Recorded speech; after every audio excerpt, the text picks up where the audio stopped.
Hello and welcome to a new segment called Mule Mule. Can I say the name of this segment? No, but am I sticking with it? Yes, I have a speech impediment. My speech impediment gets in the way of me pronouncing this letter.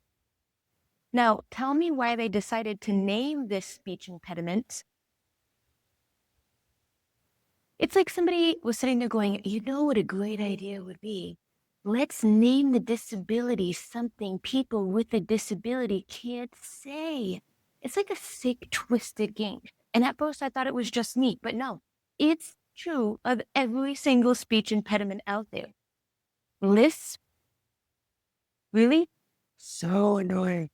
Okay, so let's talk about Mio Mio. What is Mio Mio? So this is a segment that I felt really called to do because I noticed people in general have a very hard time holding themselves accountable to the same things that they see off in other people.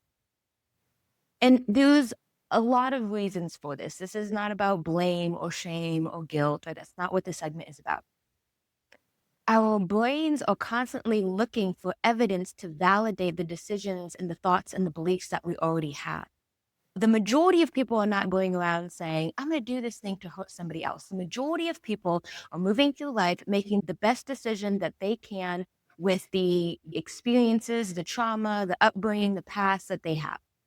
And so because they know deep down that their intention is well, their brain will start to justify why it is that they act that way or why it is that they behave that way. The mirror exercise is all about you noticing something in someone else and using that judgment to then shine light back on you. So looking at yourself in the mirror and moving that judgment and criticism to self-reflection. What I see in someone else, I'm going to see, is it in me? And the reason why this works is because it's so much easier for us to see things in other people than it is to see things in ourselves because our brain is constantly convincing ourselves that it's different. I've shared this philosophy of the mirror exercise with people before. And I continually hear clients and people tell me that they have a really difficult time doing this. I thought that it was a really great idea to create a segment where I walk you guys through me doing this with myself so that not only do you guys get to see what this looks like, but also you get to see that I am human inside of this flesh suit, just like you. And even though I've done work to connect with the spirit within me and I strive to live as the best version of myself, the truth of the matter is I have to constantly be on the lookout because our brains trick ourselves all the time. I heard a quote years ago. You have to let go of the good to be great. Sometimes when we've done some work in ourselves or we've come to love ourselves, to accept ourselves, sometimes that can get twisted into a view of I'm good, right? I'm good. I've done work, like I'm good. But things can get better. We can go from good to great. But in order for us to go from good to great, we have to be able to see, we have to be able to identify those areas where we can move it up a notch, where we can go from being good to great, where we can say, hey, there's still little pieces of me that I need to clean up.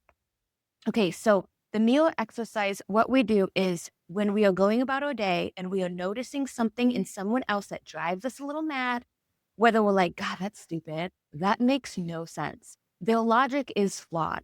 That is so selfish of them. I can't believe they would do that. When we heal our minds saying those things about somebody else because we can see that their beliefs or their thoughts or their actions are not really in alignment with who we think they should be, that is a flag for us. That is an indication for us that there is something in us to look at. And so the first thing that you want to do is you want to drop all of the details. And I'm going to show you examples of how we do this as we go along, because the details will never be the same. And if you focus on the details, your brain will be able to say, yeah, but that's different because I would never do that thing, that specific thing. Details, details, details.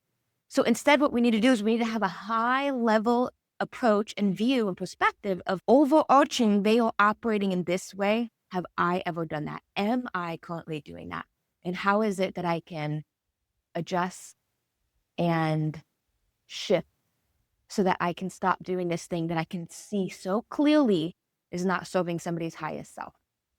So I will see you back here, follow along, and start implementing this into your own life. I love you.